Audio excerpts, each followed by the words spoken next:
Hi friends, ഞങ്ങളിവിടെ ഉണ്ടാക്കിയിരിക്കുന്നത് landslide detector എന്ന് പറയുന്ന ഒരു പ്രൊജക്റ്റാണ്. ഈ ഒരു പ്രൊജക്ട് മെയിനായിട്ട് ഉദ്ദേശിക്കുന്നത് മലയോര പ്രദേശത്ത് താമസിക്കുന്ന ആളുകളുടെ ജീവന്റെ സുരക്ഷയ്ക്ക് വേണ്ടിയിട്ടാണ്. ലാൻഡ്സ്ലൈഡുകൾ പല കാരണങ്ങൾ കൊണ്ടും ഉണ്ടാകുന്നുണ്ട്. അത് മാൻമെയ്ഡ് ആക്ടിവിറ്റീസ് കൊണ്ടും അതുപോലെ തന്നെ നാച്ചുറൽ കലാമിറ്റീസ് കൊണ്ടും ഉണ്ടാകുന്നുണ്ട്. ലാൻഡ്സ്ലൈഡുകളുള്ള പ്രധാനപ്പെട്ട കാരണങ്ങൾ എന്ന് പറയുന്നത് heavy rainfall, rapid snow melting, earth volcanic eruptions ഇവയൊക്കെയാണ്. ലാൻഡ്സ്ലൈഡുകൾ ഈ ഒരു പ്രൊജക്ട് ഞങ്ങൾ ഹെവി റെയിൻഫാൾ ഉണ്ടാകുന്ന സമയത്ത് അതിന്റെ കാരണമായി മലയുടെ ഉള്ളിലേക്ക് മഴവെള്ളം ഇറങ്ങുകയും ഈ സ്ലോപ്പുകളുടെ ഇടയിൽ സമ്മർദ്ദം ചെലുത്തുകയും ശേഷം ശക്തമായി താഴോട്ട് കുത്തിയൊലിച്ചു വരികയും ചെയ്യുന്നു. ഇതിനെയാണ് നമ്മൾ ലാൻഡ്സ്ലൈഡ് എന്ന് പറയുന്നത്.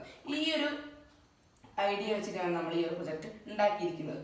അതായത് ശക്തമായ മഴ പെയ്യുന്ന സമയത്ത് ഈ മലയുടെ ഉള്ളിലേക്ക് വെള്ളവും അതുപോലെ തന്നെ മണ്ണും കലർന്ന മിശ്രിതം നമ്മുടെ ഈ സെൻസറിലേക്ക് എത്തുകയും ഈ സെൻസർ ഈ ഒരു മോയ്സ്ചർ കണ്ടന്റ്, അതായത് വെള്ളവും മണ്ണും കലർന്ന ആ മിശ്രിതത്തിന്റെ മോയ്സ്ചർ കണ്ടന്റ് ഡിറ്റക്ട് ചെയ്യും. ശേഷം ഈ സ്റ്റേഷൻ 1, അതായത് നമ്മുടെ ഈ മലയും ഈ ഒരു പ്രൊജക്ട് നമ്മൾ സ്റ്റേഷൻ 1ഉം സ്റ്റേഷൻ 2 ആയിട്ടാണ് ഡിവൈഡ് ചെയ്തിരിക്കുന്നത്. ഈ സ്റ്റേഷൻ 1ൽ നിന്നും സെൻസറിൽ നിന്ന് ഡിറ്റക്ട് ചെയ്യുന്നത് സ്റ്റേഷൻ 2ലേക്ക്, അതായത് കൺട്രോൾ റൂമിലേക്ക് പോകുന്നു. ഇവിടെ നിന്ന് നമ്മൾ ബസർ വഴി താഴെ താമസിക്കുന്ന ആളുകൾക്ക് അലാറം കൊടുക്കുകയാണ് ചെയ്യുന്നത്.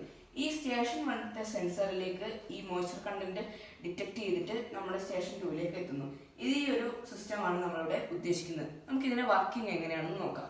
ഞാനിവിടെ ഒരു ബീക്കറിൽ കുറച്ച് വെള്ളം എടുത്തിട്ടുണ്ട്. നമ്മൾ ഈ സെൻസറിലേക്ക് ഈ വെള്ളം ഒറ്റിക്കുന്ന സമയത്ത് ഒരു ബസറിന്റെ സൗണ്ട് കേൾക്കാൻ സാധിക്കും.